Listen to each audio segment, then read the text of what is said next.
We're writing our poem for tonight. So where are we going? Um,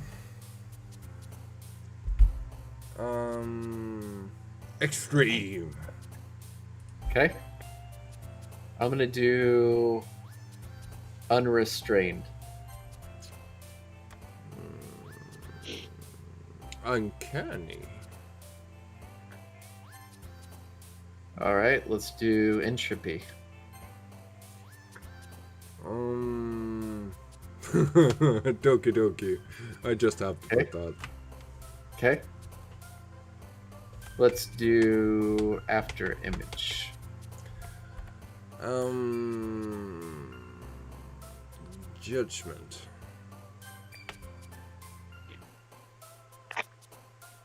I'm gonna do determination. Horror.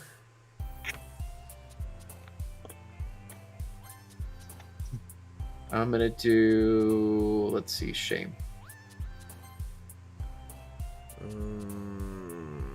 Unstable.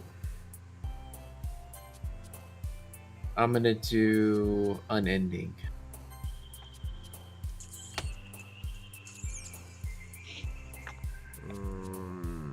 There's not really a good one.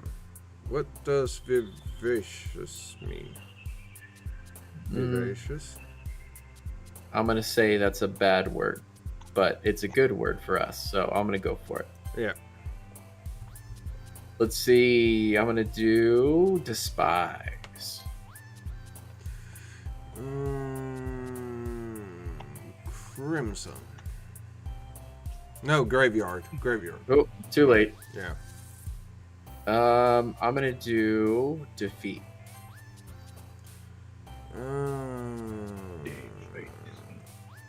Anger. Or tragedy. Tragedy. Okay. Anger. Okay. I'm gonna do hopeless. Yeah. Misfortune. I'm gonna go ahead and just go straight up with depression.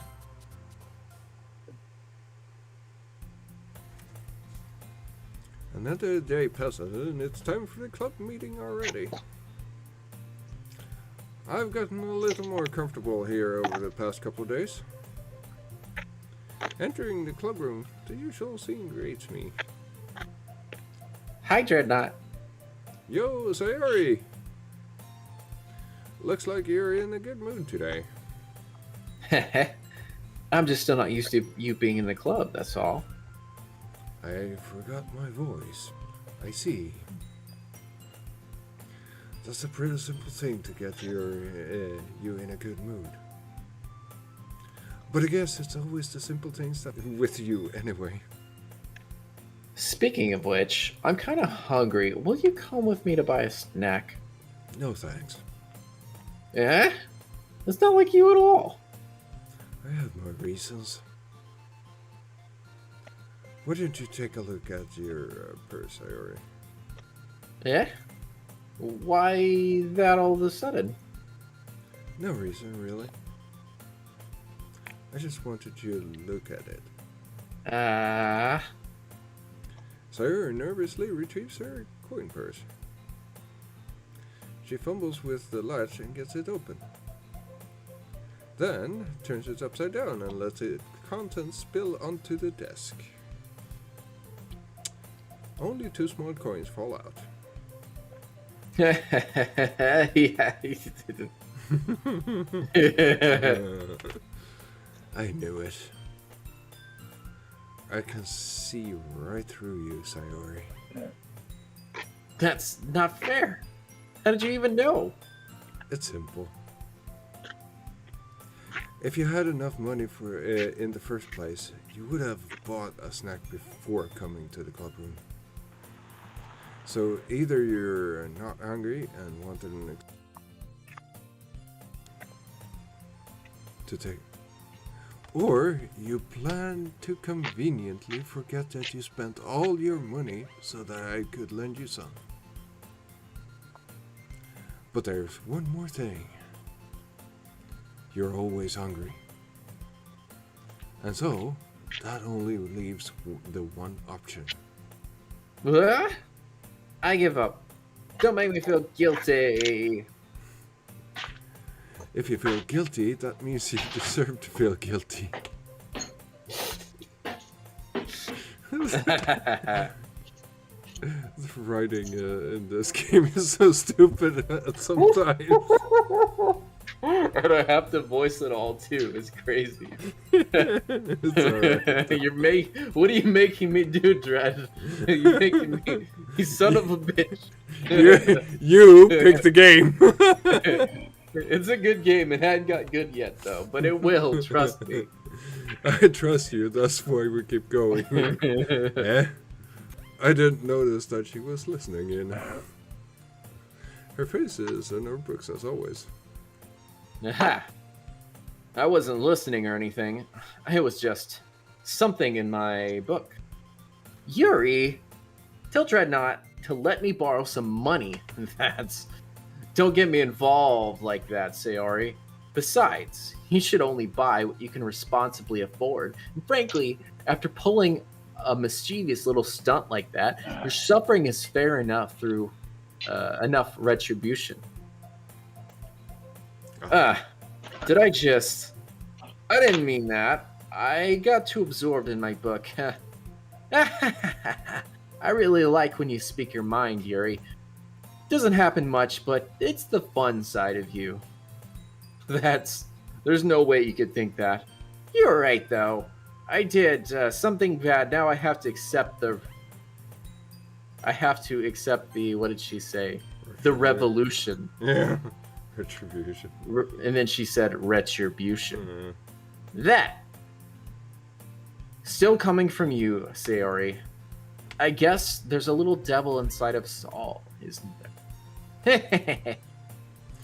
Don't let her fool you. Sayori knows exactly what she's doing. After all, she told you guys she was bringing me to the club before she even told me. But you wouldn't have come if it weren't for the cupcakes. So I had to trick Natsuki into making them. Come on, give me more credit than that, Sayori.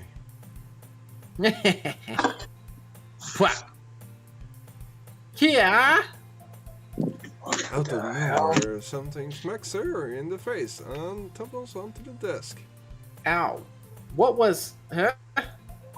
A cookie? Sure enough, it's a giant cookie wrapped in plastic. Sayori glances around. Is this a miracle? Is it because I paid my restitution? Retribution.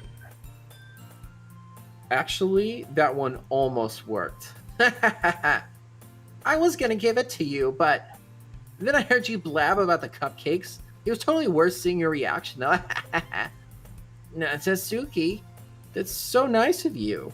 I'm so happy. Sayori hugs the cookie.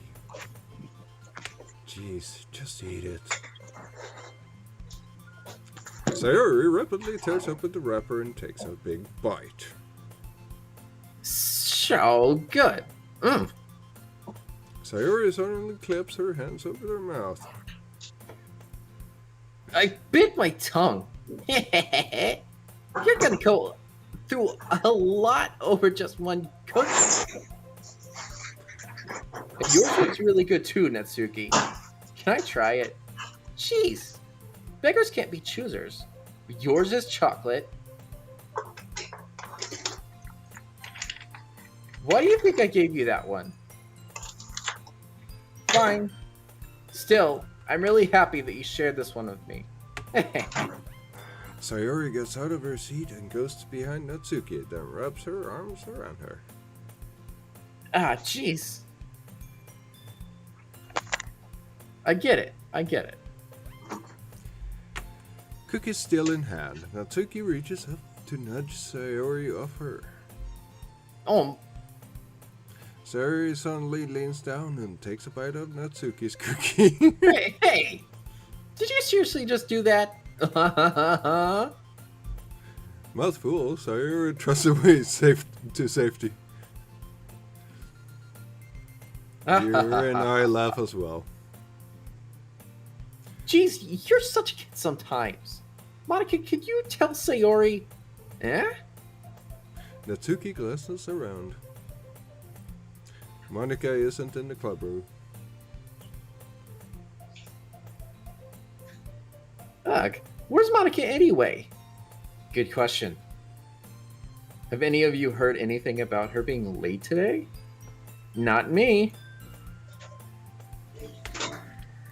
Yeah, I haven't either.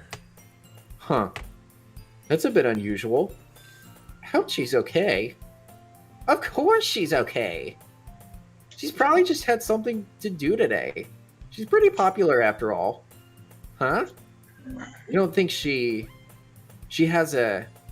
I wouldn't be surprised. She's probably more desirable than all of us combined. That's true. Excuse me? Suddenly, the door swings open. Sorry, I'm super sorry. There you are. I didn't mean to be late. I hope you guys weren't worried or anything. Huh? Monica choose a club over her boyfriend after all. You're so strong-willed. Boyfriend? What on earth are you talking about? Monica quizzically glances at me. Ah, never mind that. What held you up anyway? Well, my last period today was study hall. To be honest, I kind of lost track of time. That makes no sense, though. You would have heard a bell ring at least. I must not have heard it since I was practicing a piano. Piano? I wasn't aware you play music as well, Monica. I don't really. I kind of just started recently. I've always wanted to learn piano. That's so cool. You should play something for us, Monica. That's... Maybe once I get a little bit better, I will. Yay! That sounds cool. I also look forward to it. Is that so? In that case, I will let you jump, Dreadnought. Monica smiles sweetly. I didn't mean any pressure or anything like that. Don't worry. I've been practicing a whole lot recently, and I'd really love the chance to share once I'm ready. I see. In that case, best of luck. Thanks. So, I didn't miss anything, did I? No, not really. I chose to leave out Sayori's mischievous escapades. I'm sure Natsuki will end up complaining to her anyway. It looks like everyone has already settled down. Sayori somehow already finishes her entire cookie. Yuri is back to her book and Natsuki disappeared into the closet. What she's doing in that closet? Yeah, there's something going on in that closet, my friend. Hey, Yuri! Huh? Ah. I suddenly noticed that Yuri is reading a different book from the one we've been reading together. Sorry, I didn't mean to interrupt. Oh, no. I was just kind of waiting for you. Ah, if that's the case, why don't we go ahead and get started? Yes, let's. Actually, I have a request. Oh, do you now? Do you mind if I mix some tea first? Not at all. Thanks very much. If there's one thing that I can make my reading time any better, it's a nice cup of tea. Not to mention for yourself as well. Yuri stands up and makes her way to the closet. I follow and watch as she retrieves a small water pitcher from the shelf. The kind with a filter inside. Can you hold this for just a second? Nope. Sure. Yuri hands me the water pitcher and also fetches an electric bottle. I'm gonna plug this in at the teacher's desk, and then we'll go get some water. She walks past me and sets the kettle down on the teacher's desk. I simply watch her movements. To my surprise, the way she moves really contrasts her speaking mannerisms. Especially because her long legs, Yuri appears elegant and methodical. Okay, may I have the water pitcher? Thanks. I'll be right back. I might as well walk with you. Yeah, why not? Shall we go then? Yeah. Where are you two off to? We just, Yuri was going to make some tea, so... Survived. I suddenly realized how weird it sounds to explain this to Monica. We're just filling the water pitcher. Ah, okay. Sorry, I was just a bit curious. Kind of a one-person job, though, isn't it? That's... Monica, please mind your own business for once. Or do you want me to tell? Or do you want to tell me there's something wrong with helping involve Dreadnought in club activities? Eh? My mouth gapes. I suppose there's nothing wrong with that. Huh. Then let's go, Dreadnought. Yuri quickly exits the room and I follow. Once in the hallway, she suddenly puts her forehead against the wall. I spoke without thinking. How could I say something like that? Yuri? Something about the way she said that made me feel so irritated. What's wrong with me? No, Yuri.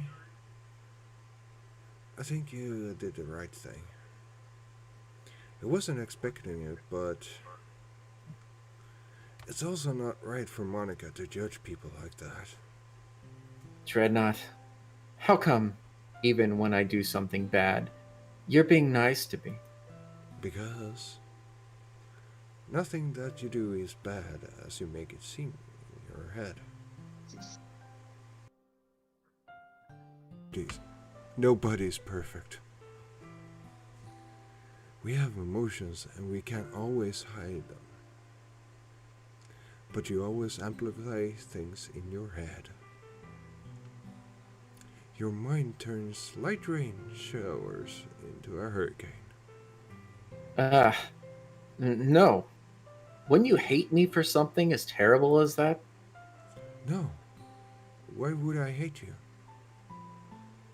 I can't hate someone for having emotions. What kind of friend would do that? Friend, you say?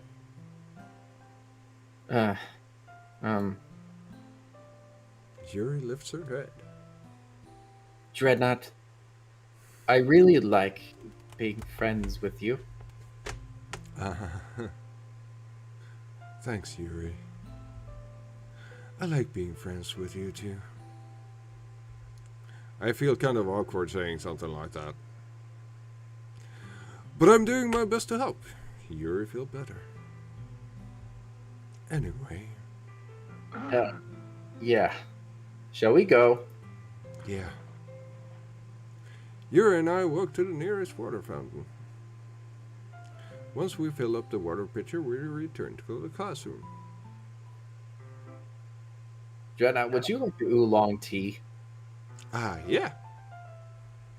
Anything is fine. Very well.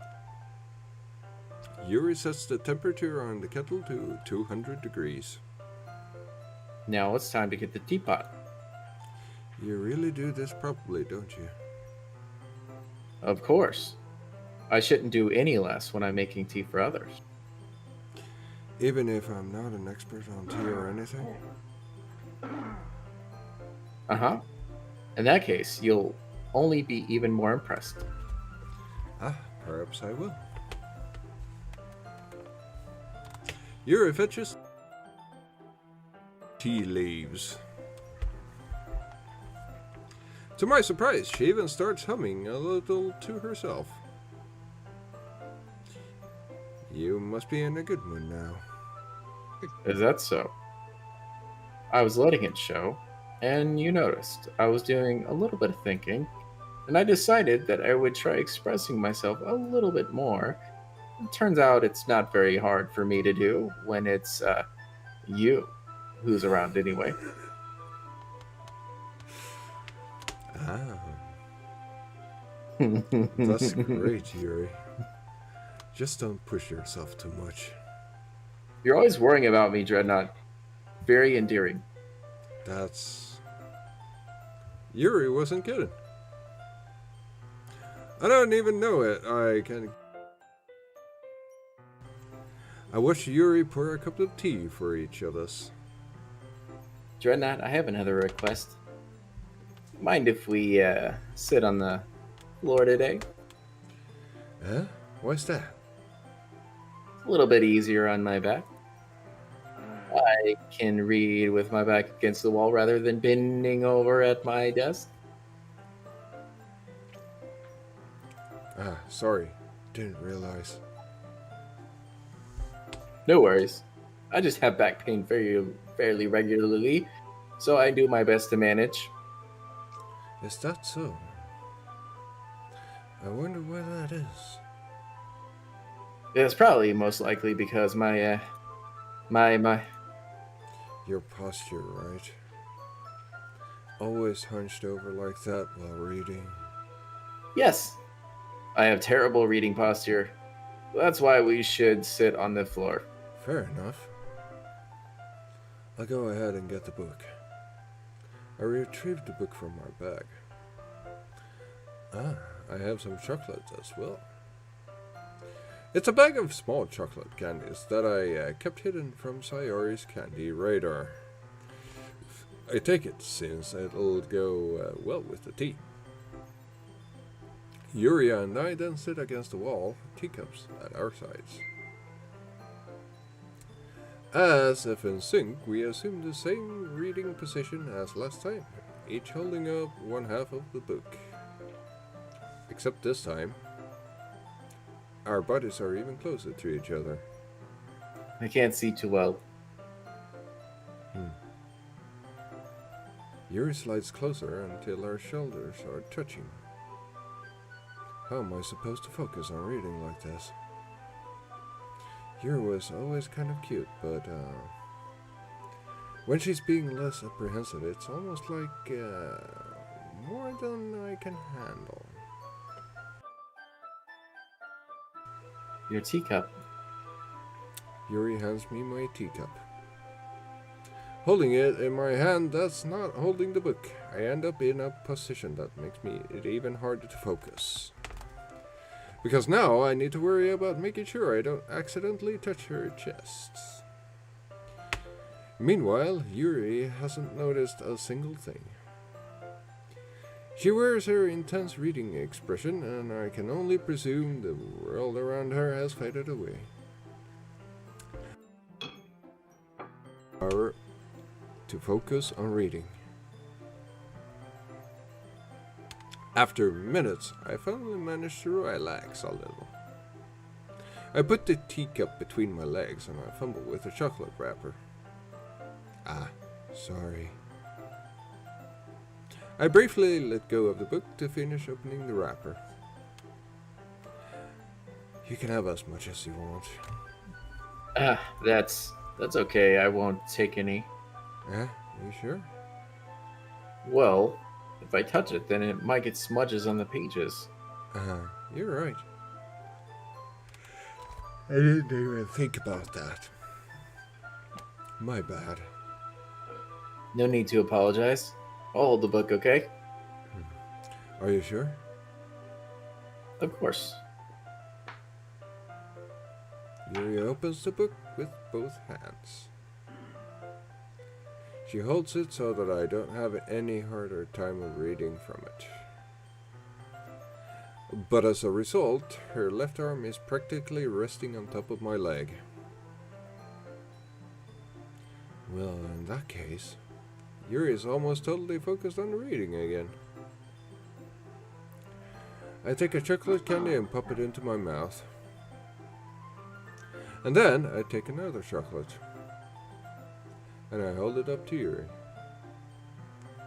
She doesn't even look away from the book. She simply parts her lips as if the situation was completely natural. But that means I can't stop her. Here. I apprehensively place her chocolate in her mouth. Just like that, Yuri closes her lips over it. Eh? Yuri's expression suddenly breaks. Did I just... Yuri looks at me like she needs to confirm what just happened. Dreadnought. Sorry. I guess I shouldn't have done that. That's, well, you were just helping. That's something that, friends do. Right. Right? I mean, not really this kind, in this kind of context, but yeah, that's all it was. Yeah. Then you don't need to stop. Or anything. I see. This situation has gotten really tense. Yuri tries to return to the book.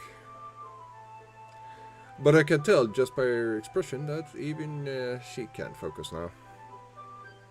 My heart is pounding.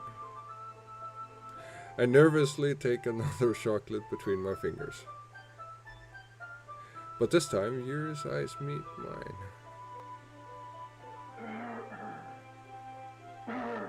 How did it even come to this? Yuri doesn't even have a gaze. I notice her chest rising and falling to the rhythm of her breaths. I raise my arm. Like before, Yuri parts her lips. But it's different this time. I take the chocolate and place it in her mouth. Okay, everyone. Oh, what? Getting spicy up in here. Yuri jolts back. Time to share poems. Dreadnought, you can help Yuri prod away the tea stuff, right? Yeah, of course. Okay, thanks. The spell is abruptly broken. I'll take care of the cups. Yeah. Yuri picks up the teacups from the floor. I pick up the bag of chocolate. In the end, we hastily clean up without as much as a word between us. I get the feeling this something neither of us will have the courage to bring up. All right. Who we sharing the poem to? Let's be different. Let's share it with Natsuki first. Okay. Well, I can admit that it's better than the last one. Nice to see that you're putting in some effort. That's good. But I still don't like this at all. It's trying too hard to be serious. What do you mean by that? Poems don't need to be all deep sounding to express something. It's going to just sound like you're forcing it unless you really don't suck at it. Honestly, don't bother trying to write poems like this until you're on Yuri's level. Natsuki stops short all of a sudden. Don't tell me. Huh? You're not just trying to impress Yuri, are you? What are you talking about? And keep your voice down. You know Yuri would love this kind of angsty. Just because she's a talented writer doesn't mean, Ugh. looks like I'm in trouble. I somehow struck a nerve and thought that I did it. What I did is beyond me. I am so done with you. Natsuki shoves the poem I handed her back over to me. Take your stupid poem. If you wrote it for someone else, just don't show it to me. Ouch. That is what I get for letting a younger girl step into my business. Unless I was a mind reader, I was destined to be in a world of pain from the start. At least Natsuki doesn't really the girl I was trying to impress in the first place. All right, let's go to let's do Monica. Alright. Hi, Indranath. How's the writing going?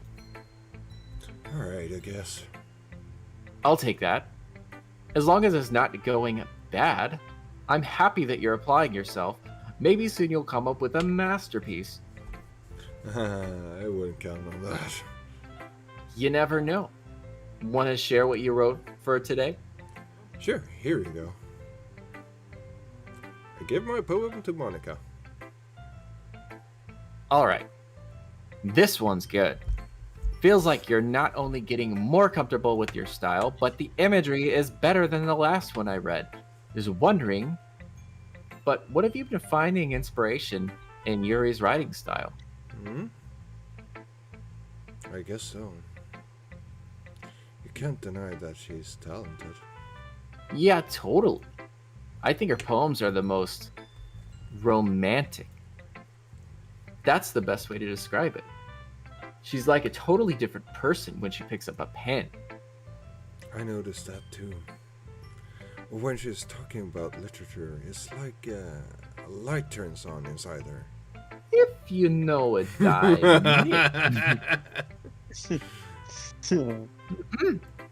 Sadly, it's hard to get much personal conversation out of her. Trust me, I've tried. Who knows what goes on that head of hers? I hope you don't mean that in a bad way. No, of course not. I just meant I wish she didn't keep so much to herself. But still defending her like that, you must be pretty into her. Yeah. You completely misunderstood. Calm down. I'm kidding. Besides, I'm pretty sure she's already got a boyfriend. Wait, really? Yeah, a fictional one, anyway. Monica kind of whispers that last part to me. It's just a hunch, but... Well, there's not really anything wrong with that. Well, I know. I was just saying. But anyway, you want me to read my poem now? I like the way this one turned out, so I hope you do too. Take a look. Save me. The colors, they won't stop. Bright, beautiful colors, flashing, expanding, piercing. Red, green, blue, an endless cacophony of meaningless noise. The noise, it won't stop. Violent, grating waveforms, speaking, screeching, piercing, sighing, coalescing, tangent. Playing like a chalkboard on a turntable, like playing a vinyl on a pizza crust, an endless poem of meaningless load me. Okay. It's even more abstract than your last one, huh? I guess it's just the way I write. I'm sorry if you don't like it. No, I never said that. It's just kind of thing that never really seen before, I guess. It's kind of like playing with space on the paper. Just choosing where and how to space your words can totally change the mood of the poem. It's almost like magic. The way I wrote the lines really short made it feel like they're trying to speak over the noise. I see. It's still hard for me to tell what it's about, though. Sometimes asking what a poem is about isn't the right question. Poem can be abstract as a physical expression of a feeling or a conversation with the reader. So, putting it that way, not every poem is about something. Anyway, here's Monica's writing tip of the day. Sometimes you'll find yourself facing a difficult decision. When that happens, don't forget to save your game. Which I have not done, which I'm going to do now. You never know when you might change your mind, or when something unexpected may happen. Oh.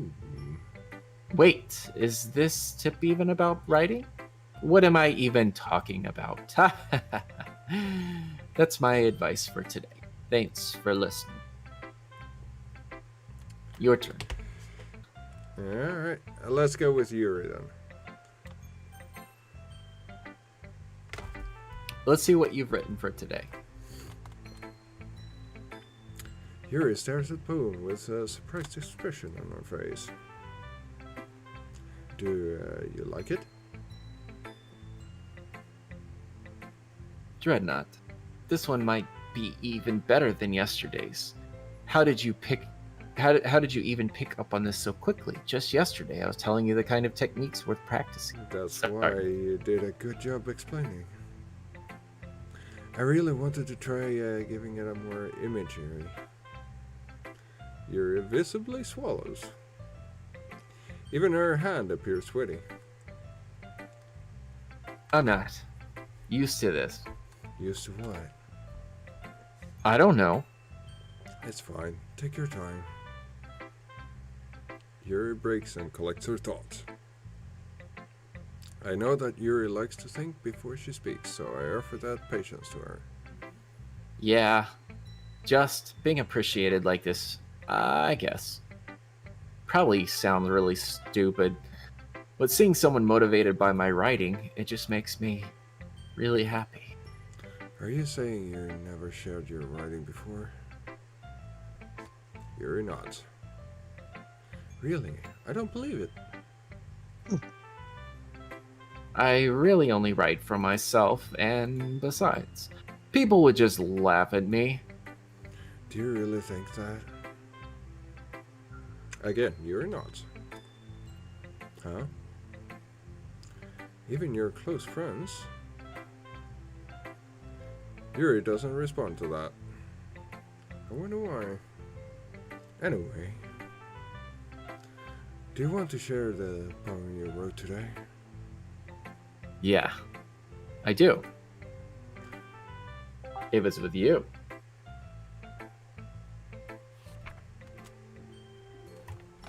The Raccoon. It happened in the dead of night while I was slicing bread for a guilty snack. My attention was caught by the scuttering of a raccoon outside my window. That was, I believe, the first time I noticed my strange tendencies as an unordinary human. I gave the raccoon a piece of bread, my subconscious well aware of the consequences, well aware that a raccoon that is fed will always come back for more. The enticing beauty of my cutting knife was the symptom. The bread, my hungry curiosity. The raccoon, an urge. The moon increments its phase and reflects that much more light off of my cutting knife. The very same light that glistens in the eyes of my raccoon friend. I slice the bread, fresh and soft. The raccoon becomes excited. Or perhaps I'm merely projecting my emotions onto the newly satisfied animal. The raccoon has taken to following me. You could say that we've gotten quite used to each other. The raccoon becomes hungry more and more frequently, so my bread is always handy. Every time I brandish my cutting knife, the raccoon shows me its excitement. A rush of blood, classic Pavlovian conditioning. I slice the bread, and I feed myself again. Um, it was a little more daring with this one than yesterday's. I can see that. It's almost more metaphoric. I don't know if it's my fault, but I can imagine what this poem is about. That's right.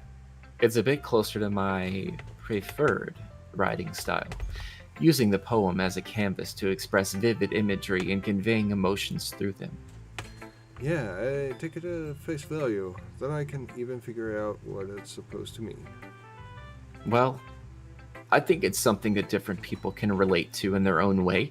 I wanted to express the way it feels for me to indulge in my more unusual hobbies. It's these sorts of things that I'm usually forced to keep to myself. So I sometimes enjoy writing about them. Why do you keep them to yourself? Because they're embarrassing and people would make fun of me. Don't you have anything like that, Dreadnought? Well, I guess I do. I feel like everyone has a little something like that. The best we can do is respect each other and our individualities. Even if it's difficult sometimes, and some things make us uncomfortable. After all, if I hadn't have learned to embrace my own weirdness, I would probably hate myself. I might be ranting a little bit now, but I'm glad that you're a good listener. You're good at a lot of things. Writing, listening. There really aren't many people like you, Dreadnought. That's exaggerating a little bit. It's just how I feel. I never thought I would feel so comfortable sharing my writing, but now I almost look forward to it. It's just really nice feeling, and you're to thank for that. It's nothing really. Yuri smiles sincerely at me. For just a moment, her timidness seems to disappear. One more. Yep, one more. Ooh. I like this one, Dreadnought. It has some nice feelings in it. Ah, I'm glad. Does that mean it's better than yesterday's? Let me think. I don't know. I guess I like them both. Eh. That's not very helpful, you know. Well, I'm not very good at figuring out if poems are good or bad, but that's why I just go by my heart. If it makes me feel things, then it must be a good poem. I'm not sure that's exactly how it works. Then again, I guess conveying feelings is a pretty important part of the whole thing. Yeah, maybe. Honestly, I don't even know what kind of writing you like in the first place. Yeah, me neither. Huh? Why don't you at least try giving it some thought? Aw, you want to write something for me? That's so sweet. Yeah, right. But you're always thinking about other people. You need to think about yourself once in a while. If you don't, you might end up getting hurt at some point. Eh? Well, I don't really know what you mean, but I'll try to keep that in mind. Well, whatever. Anyways, let's see. I guess I like happy poems. Wait, sometimes I like sad poems too. Sometimes I like a little bit of both, but there's a word for that, right? What's the word I'm looking for? Probably melancholy? Yep. Bittersweet? Yeah. Mhm. I like things that are happy and things that are also sad. Happy and sad? I can see you liking something sad, Sayori. Well, I like happy the most, but sometimes when you have a little rain cloud in your head, a sad poem can give the rain cloud a little hug and make a nice happy rainbow. Sayori, that's unexpectedly poetic. It is? Maybe I'm getting better at expressing my feelings after all. Thanks, Dreadnought. I should go write that down then. You can read my poem now, okay? Bottles. I pop off my scalp like a lid of a cookie jar. It's the secret place where I keep all of my dreams. Little balls of sunshine, all rubbing together like bundles of kittens. I reach inside with my thumb and forefinger and pluck one out. It's warm and tingly, but there's no time to waste. I put it in a bottle to keep it safe, and put the bottle on the shelf with all of the other bottles. Happy thoughts, happy thoughts, happy thoughts in bottles, all in a row. My collection makes me lots of friends. Each bottle a starlight to make amends. Sometimes my friend feels a certain way. Down comes a bottle to save the day. Night after night, more dreams. Friend after friend, more bottles. Deeper and deeper my fingers go. Like exploring a dark cave, discovering the secrets hiding in the nooks and crannies.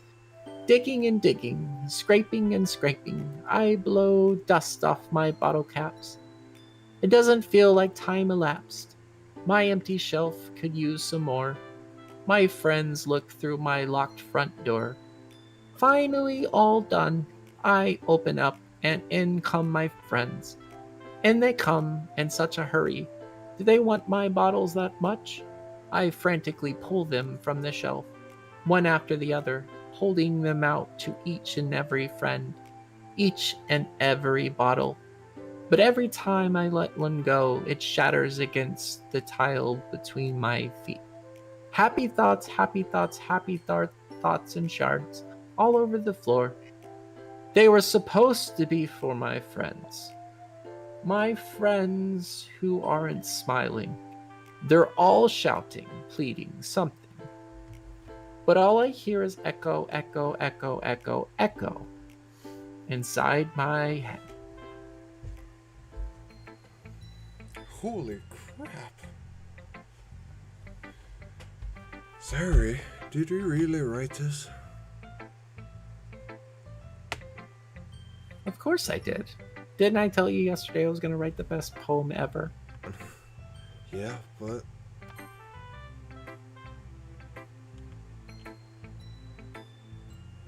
I didn't expect something like this coming from you.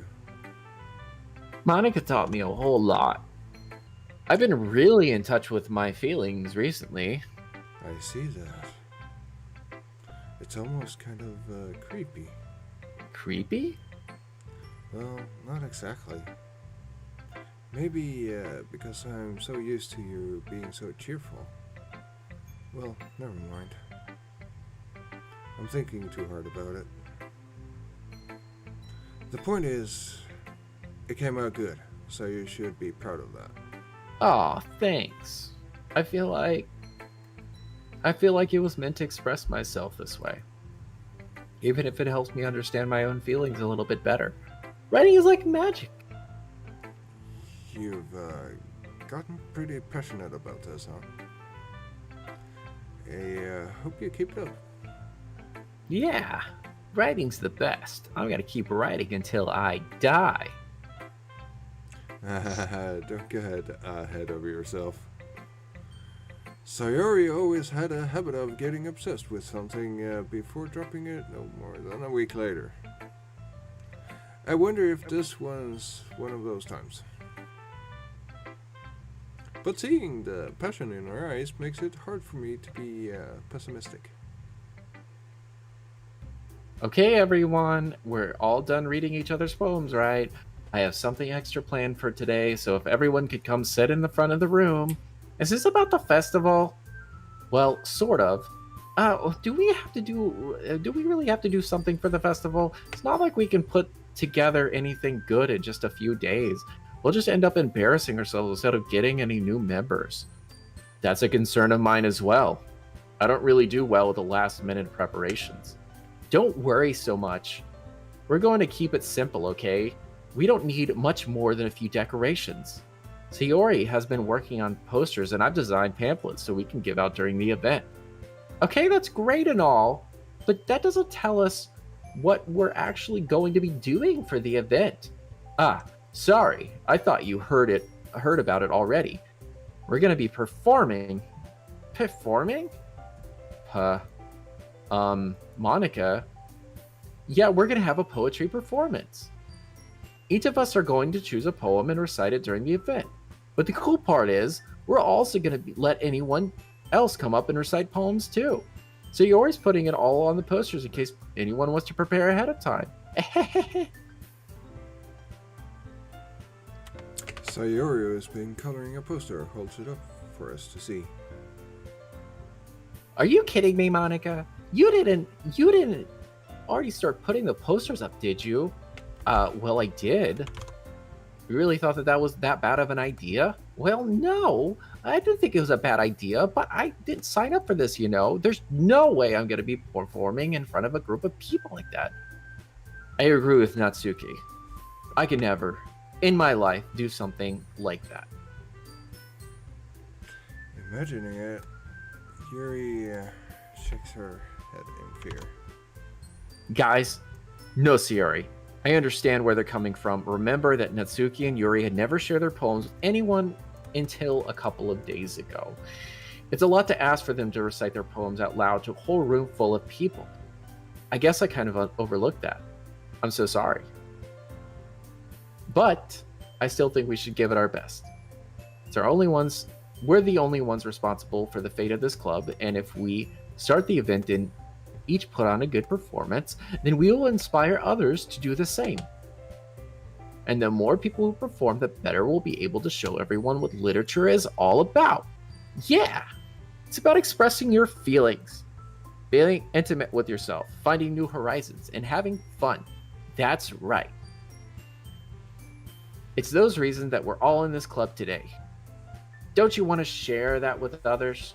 To inspire them to find the same feeling that brought you here in the first place? I know you do. I know we all do. If all it takes is standing in front of the room for 2 minutes and reciting a poem, then I know you can do it.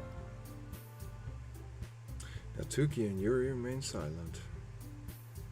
Sayori looks worried. I guess that leaves me no choice. I agree. I don't think it's too much to ask. I think that Sayori and Monica have been trying really hard to get new members. The least we can do is help them out a little bit. Well, maybe, but... It looks like Natsuki doesn't have any arguments left. Okay, fine. I guess we'll have to get it over with. Alright. Hugh. Thanks, Sasuke. What about you, Yuri? Yuri dejectedly glances around everyone else's in expectant faces. I guess I really don't have a choice. That's everyone. You're the best, Yuri. This club is seriously gonna be the death of me. Oh gosh, you'll be fine, Yuri. But anyway, we'll move on to the main event. I want each of you to choose a poem of yours. We're going to practice reciting them in front of each other. No way! Monica, this is too sudden. Well, you can't recite your poem in front of the club. How do you expect you to do it in front of strangers? Oh no. Don't worry. I'll start off to help everyone feel a little bit more comfortable. Can I go next? Of course. Now let's see. Monica flips through her notebook to the specific poem she has in her mind for herself. She then stands behind the podium. The title of this poem is The Way They Fly. Monica begins reciting her poem. Her clear, confident voice fills the room. More than that, her inflection is pristine. She knows exactly how to apply motion behind each line she recites, bringing the words to life. Is this something she's done before, or is she simply a natural? I glance around me. Everyone has their eyes on Monica. Sayori looks amazed.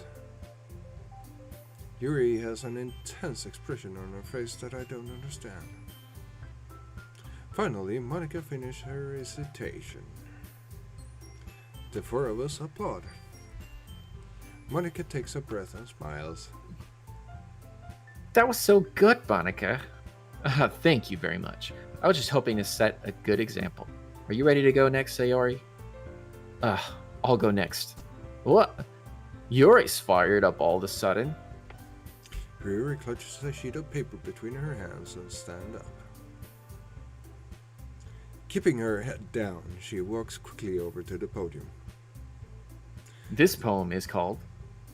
Yuri anxiously glances at each of us. You can do it, Yuri. It's called After Image of a Crimson Eye. Yuri's voice shakes as she starts reading the poem. Just a moment ago, she's practically refused to do this.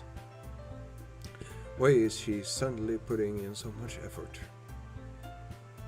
As Yuri gets past the first couple of lines, her voice changes. It's almost like what happens when Yuri gets absorbed into her books. Her quivering words transform into sharp syllables of a fierce and confident woman.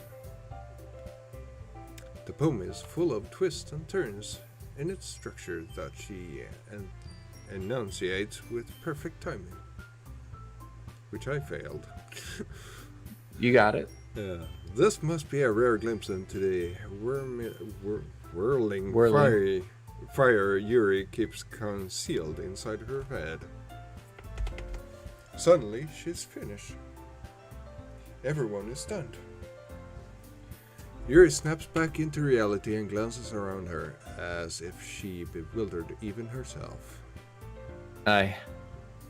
It's up to me to save the situation.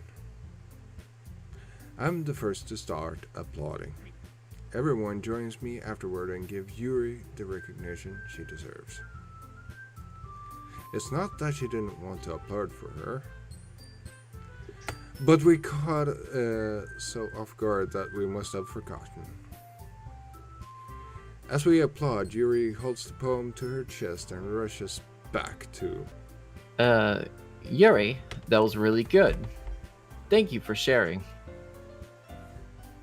Looks like Yuri is down for the count. Okay.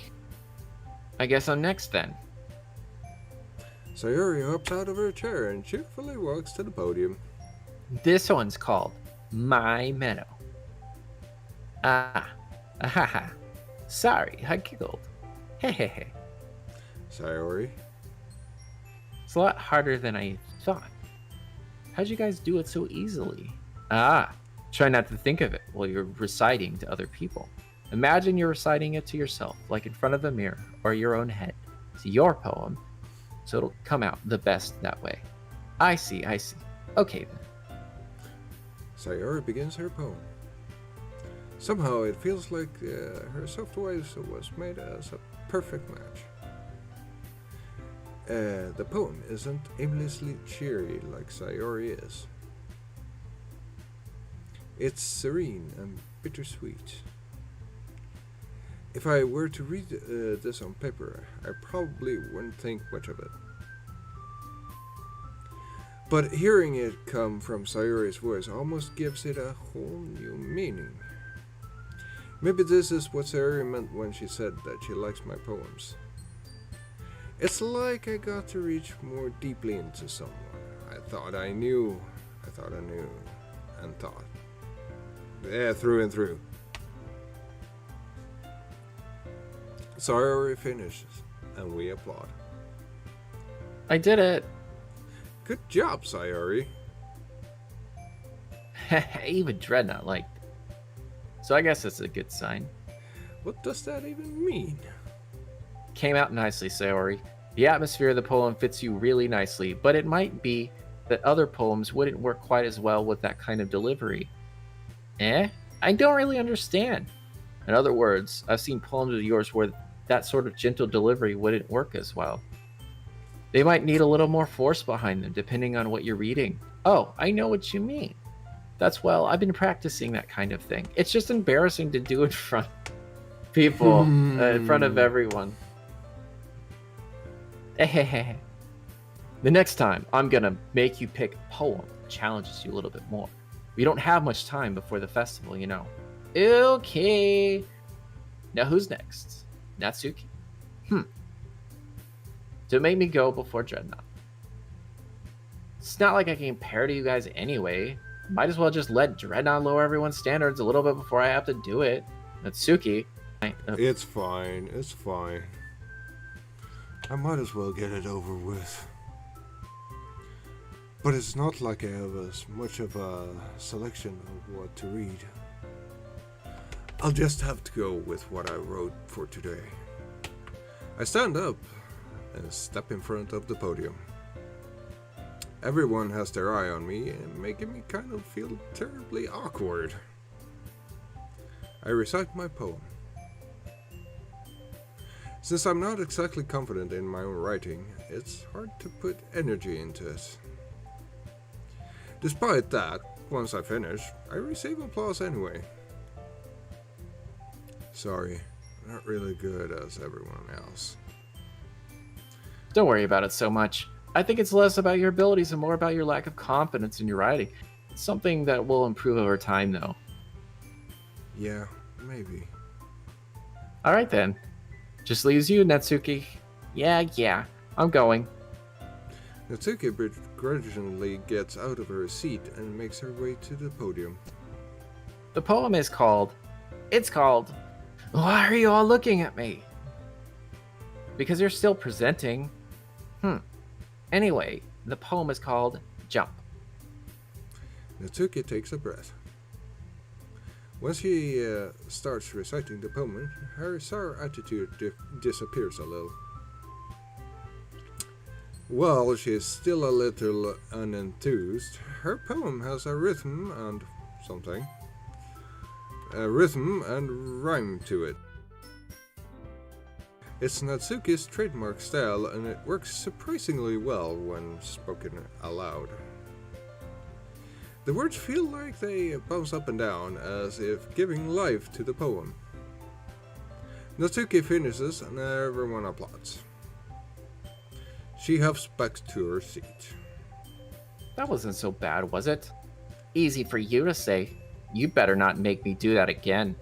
Well, did you at least feel prepared enough to recite a poem in front of other people? I mean, doing it in front of other people will be way easier. I can put on whatever face I want for other people, but when it's just my friends, it's just embarrassing. That's a surprise, Natsuki. I think it would be the other way around for me. Well, that's just how it is, so... Well, I guess in that case, you won't have much to worry about for the festival. That said, I want to thank everyone for coming, though it might be hard, but I hope you all have an idea of what it's like now. Make sure you pick a poem and get enough practice before the festival, okay? I'll be making pamphlets, so let me know ahead of time what you'll be reciting. Jeez. I should probably find some other poems to recite instead. That's fine too. It doesn't have to be your own. I'm already pleasantly surprised that you're putting in all this effort for the club. Makes me really happy. Yeah, no problem. Okay, everyone, I think that's about it for today. I know the festival's coming up, but let's try to write poems for tomorrow as well. It's been working out really nicely so far, so I'd like to continue that. So for the festival, we'll finish planning tomorrow, and then we'll have the weekend to prepare. Monday's the big date. I can't wait. I can do this. I can do this. Alright. I stand up. There is no way I'll be able to find the same enthusiasm as Sayori and Monica, but I'll do my best to get through it. And it's for the sake of the club. And impressing Monica. Then I'll have to do my best. Ready to go, Sayori? Yep. Look at you two, always going home together like that. It's kind of adorable, isn't it? Jeez, guys. Don't make such a big deal out of it. Must be a little nice, though. Well, how am I supposed to respond to that? It's okay, Dreadnought. You don't have to say it. Whatever, let's go already. I walk home with Sayori. Once more. Even though it's only been a few days, a lot of things have already changed. But today, Sayori is being a little quieter than usual on the way home. Hey, Sayori?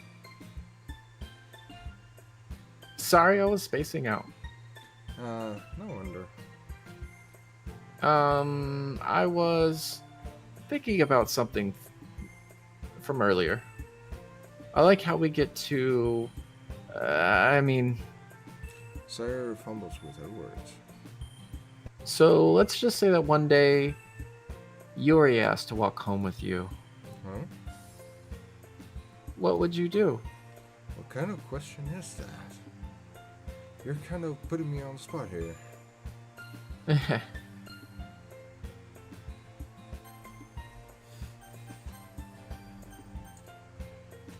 What would you do? I don't know, actually. Well, I'll tell you what I would do. I would walk home with Yuri. I don't know what you would do. Yeah, I'm leaning towards that as well. Are you sure?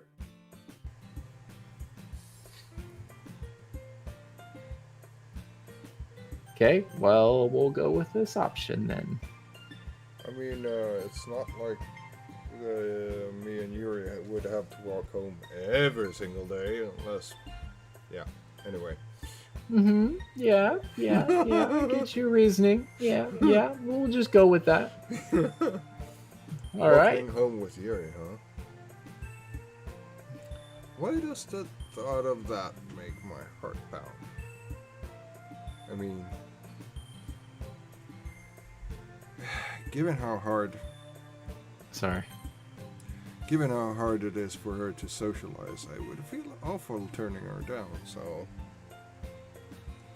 Isn't she so beautiful and smart? That has nothing to do with what I just said. Yes, you admitted it. Yes. There's not even any point speculating something that's never going to happen. Well, maybe. But I just like to think about it. It's not long before you won't need me anymore, you know? Huh? Need you? Sayori? I can't figure out how you're seeing things in your head right now.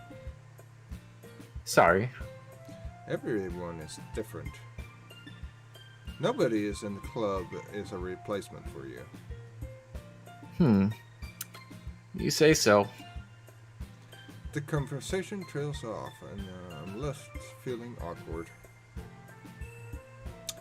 But it was kind of her fault for trapping me with such a weird question. I can't just lie to her. But if there's something that makes her happy, I would hate to take that away from her. That's why I said there's no point in speculating. Then again, the festival's only a few days away. Who knows what will happen in that time?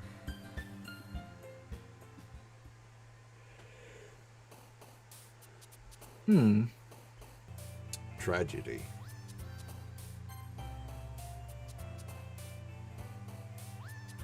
Existence.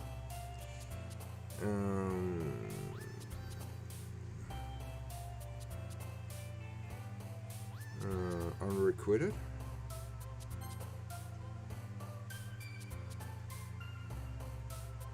I'm gonna do lust. Misery.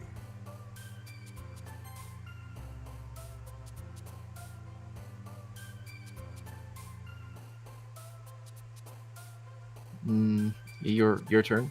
No, it's your turn. I chose misery, the last one. Let me do cry. Anxiety. I'm gonna do vertigo. Who would have picked that one too? Unstable. No, pay. Oop, too late. Yeah, too late. Let's see. Uncontrollable.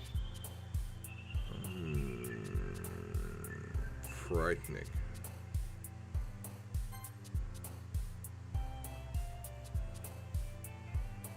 I'm gonna do disoriented. Massacre. Massacre. Yeah, I can't ever pronounce that word correct. Next one's mine, right? Let's see. I'm gonna do atone. Alright. Sadness.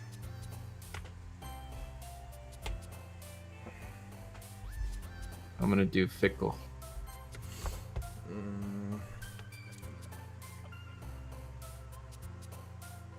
Agonizing.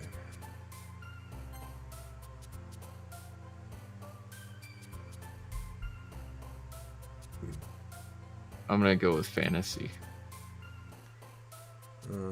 Contamination. I'm gonna do covet. Is this where the weird stuff starts happening? Yeah. Oh man, I'm the last one here again. Don't worry. I just walked into. Were you practicing piano again? Yeah. Aha. You must have a lot of determination, starting this club and now picking up a piano? Well, maybe not determination, but I guess passion. Remember that the club wouldn't be here if it wasn't for all of you, and I'm super happy that you're all willing to help out for the festival too. I can't wait for the festival. It's gonna be great. Huh? Weren't you complaining about it yesterday, Natsuki? Well, yeah. I'm not talking about our part of the festival, but the whole day of school where we get to play and eat all kinds of delicious food. You sound a little bit like this. Sorry. All of a sudden. Monica, do they usually have fried squid? Squid? That's a pretty specific thing to look forward to. Oh, come on. Are you saying that you don't like squid? You, of all people? I didn't say I don't like it. Besides, what do you mean by you of all people? Because it's right in your name. Monica. That's not how you say my name at all. Also, that joke makes no sense in translation.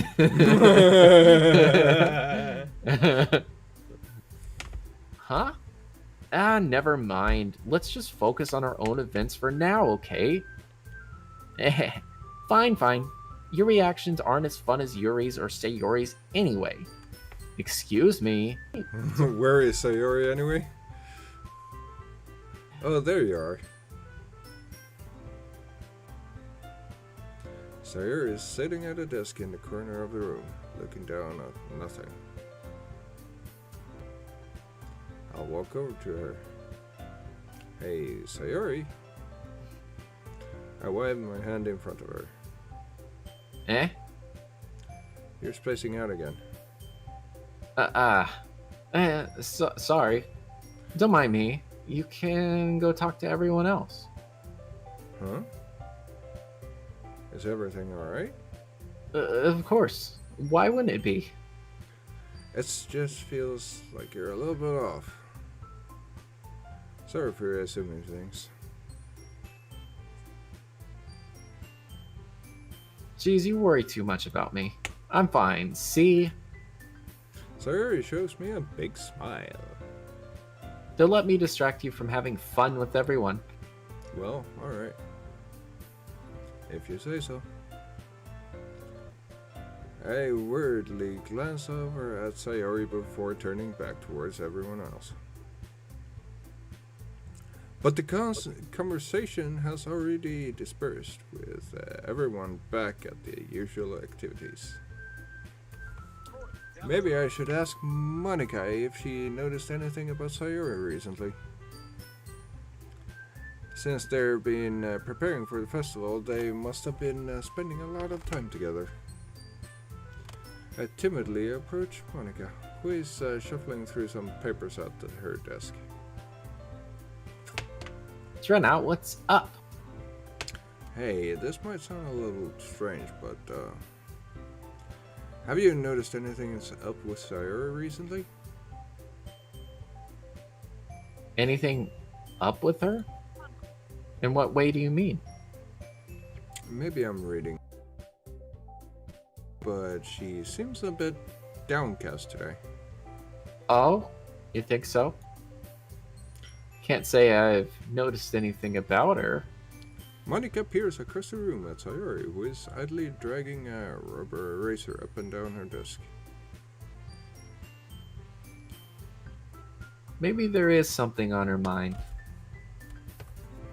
But I'm surprised I'm not the one asking you, Dreadnought. You certainly know her a lot better than I do. Yeah, but she's never really like this. She's always talked to me about things that bothered her. But this time, when I asked her, she was really dismissive. Sorry, I know it's not your problem. I just wanted to ask if you knew anything, so I'll drop it now. No. It's important to me too. I mean, I'm also friends with her, and I also care about the well-being of my club members, you know? Maybe I'll try talking to her myself. Huh? Are you sure about that? She seemed a little like she wanted to be left alone. Are you sure? Maybe she just has a hard time bringing it up with the person of interest. Person of interest? What do you mean by that? I'm saying that maybe the thing on her mind is you, Dreadnought. Me?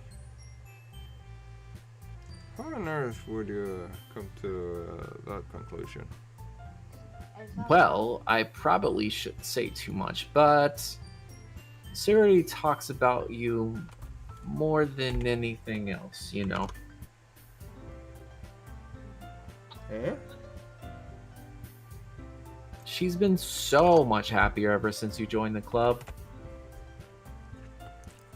It's like an extra light was turned on inside of her. If you know what I mean. What? Tryck F. No way. Håll den inne så blir du ledsen. Sierra is always like that. She's always been full of sunshine. It's not different now than it always has been.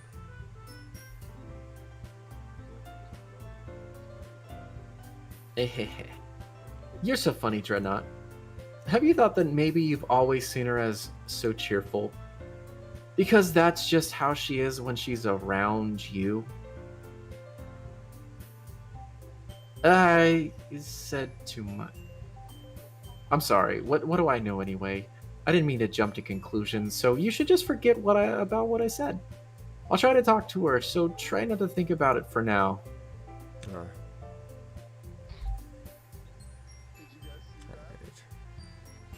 Monica smiles at me meaningfully. I know she said to forget about it, but I already know that I won't be able to get her words out of my head. Monica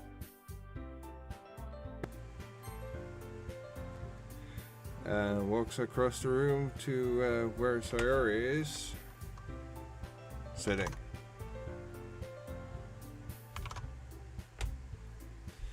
I watch her kneel down next to Sayori and gently talk to her. But she is keeping her voice so quiet that I can't hear her from here. I say and sit down myself down.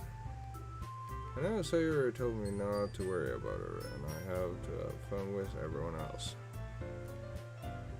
And that's impossible to do when she's behaving like this. Exactly how much do I care about her that I'm letting this weigh me down so much? Now it feels like I'm the one behaving out of the ordinary. But there's nothing I can do besides wait for Monica. Why does it feel like I'm being watched? I glanced around the room. Suddenly I noticed Yuri peering at me from over her book. But she looks away just as quickly with a flustered look on her face. I realized that she won't get anywhere like this. I've never really seen Yuri approach anyone or start a conversation on her own accord. So I have no choice but to approach her myself. But now it's a little easier for me to do that. I stand up from my desk and sit in one next to her own. I didn't mean to bother you or anything. Relax, you didn't even do anything. But I could tell that you wanted to be alone with your thoughts. Alone with my thoughts? How were you even able to tell that I was thinking like that? Well, it's something that I do a lot, so it wasn't hard for me to spot based on your posture and your expression. Not that I was staring or anything. I didn't do anything creepy like that. In any case, I guess you were right. I'm sorry if I caused you any concern. Don't apologize. Your troubles are only the concern of those who willingly share in that concern. Of course, there are certainly those who find the most comfort in keeping to themselves. But if you would prefer to share what's on your mind, then I would be glad to listen. It's really not that big a deal. I was just feeling a bit uneasy about Sayori. Sayori? Yeah, it seems a little off today, but when I asked her about it, she didn't want to admit it to me. So I can't help but wonder if something's happened to her. Oh? That's quite romantic. Uh-huh. Sorry. Didn't mean to say something stupid. It's not that. I just didn't want you to misunderstand. Sarah and I have just been friends for a long time, that's all. I see. And perhaps it's unusual for her to be dismissive to you about her feelings. Or maybe I'm just reading into it a little bit too much. Try not. The world is full of meaning, often hidden deep beneath plain sight. If you know And there are what I many mean. Yeah. And there are many untold mysteries behind every person, no matter how well you may know them. Ah. So you think that there might be something behind it after all? I think that Sayori is a very complex person. Her mannerisms on the outside don't always match what may be going inside in her head. She may not always know what she wants. I noticed her strange behavior today, too. And I also feel some concern for her. But in your case, it looked like she was fully occupying your thoughts, wasn't she? Well, I guess that was the case. Sayori, she really means a lot to you, doesn't she? I guess. But you don't need to put it that way. We're just good friends, that's all. Yuri suddenly looks deeply into my eyes. Her expression is gentle and curious, as if she was searching for something. Embraced, I avert my gaze. Embarrassed. Embarrassed. Sometimes A person's mysteries are untold even to themselves. And you, as someone honest and caring, may uncover feelings you weren't aware were in you. That is, I think that she would be a very fortunate person to have you feel that way about her. Yuri, you're giving too much credit. I'm a pretty simple guy. So I think I'm pretty good at understanding my own feelings. I'm not nearly as sophisticated as you. Uh, uh, that's not a compliment, is it? It is what it is. Anyway, as long as we're here, why don't we do some reading? Well, as long as you're okay with it. Yeah. I should be taking my mind off this whole thing anyway. Okay, everyone. After some time passes, Monica calls out to the club room. Why don't we share our poems now? Before I know it, everyone is back to normal. Everyone goes to retrieve their poems, and I do the same. I make my contact with Monica, and she smiles at me. I wonder what she's talking about with Sayori.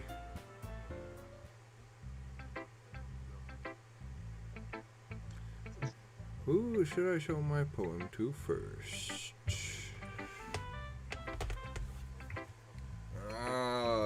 Let's go with the save card. With which one? Yuri. Dreadnought, your writing has only improved in these last few days. Every poem you've shown me has been nothing short of spectacular. I can really feel the emotions. A little envious, even. I don't think it ever came to me this naturally. Yuri, that's the wrong way to put it. This never did come natural to me. But I've been able to improve so much thanks to you. You're really the example I was chasing after. Is that so? Yuri gently smiles to herself. This feeling, I'm so glad I got the chance to share my writing. I never thought it would feel like this. I remember you mentioning that yesterday. I can't believe that you're so good at something and you've never even shared it with anyone. It's kind of a shame. Maybe, but it's not like I really had a choice. What do you mean? Well, Yuri smiles sadly.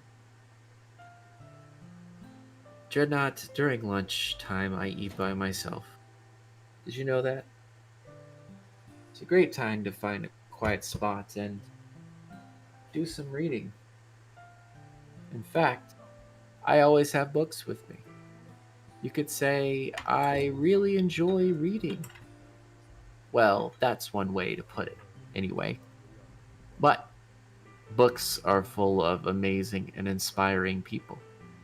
People you want to fall in love with, or people you just know would make a really good friend. Cheerful people who always put a smile on your face, or deep thinkers and problem solvers who discover the mysteries of life. So when you look at it that way, I'm surrounded by friends every day, you know? And those friends don't laugh at me. They don't tease me for spacing out all the time. They don't make fun of my body type. And they don't hate me for acting like a know-it-all. People say that about you? I'm not a know-it-all, Dreadnought. It's the opposite. I don't know anything. I don't know how to talk to people. I don't know how to make people see me as normal. I don't even know how to make myself happy. I have all these feelings, and all I can do with them is read and write. But it wasn't until now that I started sharing it with you that I really understood what I was missing all this time. But I haven't really done anything. No, that's wrong. Just being patient and respectful. That's really important to me. I know I'm a difficult person, Dreadnought. I speak too slowly. I second guess myself all the time. I read too deeply into things. But every time, you've always treated me just like anyone else. It's so rare that I feel comfortable with myself when I talk to others. But that's why I talk to you. I just feel really happy. I see. Well, I treat you like you. I treat you how you deserve to be treated, Yuri. And if other people don't see it that way, then screw them. I mean, I joined this club hoping I would make friends. And I would say I had at least one success. Wouldn't you? If you put it that way, yeah. We really are friends now, aren't we? Yuri puts her head in her hands. But this time, she's smiling as she does it. Do you want to show me your poem? Yeah, I do. Let me get it for you. Ghost Under the Light, Part 2. The tendrils of my hair illuminate beneath the amber glow, bathing. In the distance, blue-green light flickers. A lone figure crosses its path, a silhouette obstructing the eerie glow. My heart pounds, the silhouette grows. Closer, closer. I open my umbrella, casting a shadow to shield me from visibility. But I am too late. He steps into the streetlight. I gasp and drop my umbrella. The light flickers. My heart pounds. He raises his arm. Time stops. The only indication of movement is the amber light flickering against his outstretched arm. The flickering light is in its rhythm with the pounding of my heart, teasing me for succumbing to this forbidden emotion. Have you ever heard of a ghost feeling warmth before? Giving up on understanding, I laugh. Understanding is overrated. I touch his hand. The flickering stops. Ghosts are blue-green. My heart is amber. Finishing the poem, I start to hand it back to Yuri. But instead of taking it from me, she looks away. Do you dislike it? No, of course not. I just don't really know how I should respond.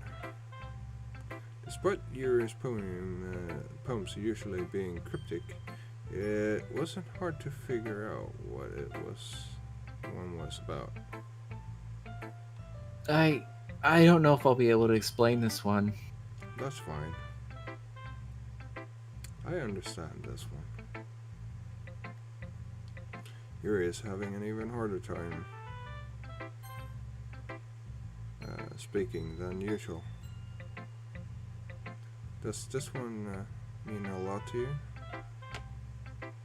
You're not. I'm not really good with words, but I'm happy that you shared it with me. So thank you. And I hope you keep spending time together.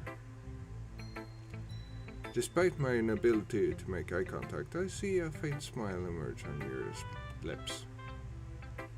I once again try to hand her the poem back to her. Instead, Yuri gently takes my hands and pushes them back towards me. I hesitate in response to her warm touch. You can. The poem is... Once again, Yuri fails to form a complete sentence. You mean I can keep it? You're not. I love it too. Again, Yuri faintly smiles as if she doesn't want me to notice. You always make me feel nice. You know, I'm not good with people, but I hope that I can return the favor sometimes. Yeah. Don't worry. I think you do a good job. Yuri finally turns. I guess we should move on, or Monica says something. But I'm sure we can talk again later. Yeah? I'm sure we will. With that, Yuri timidly smiles at me and I return to my seat so I can put her poem away.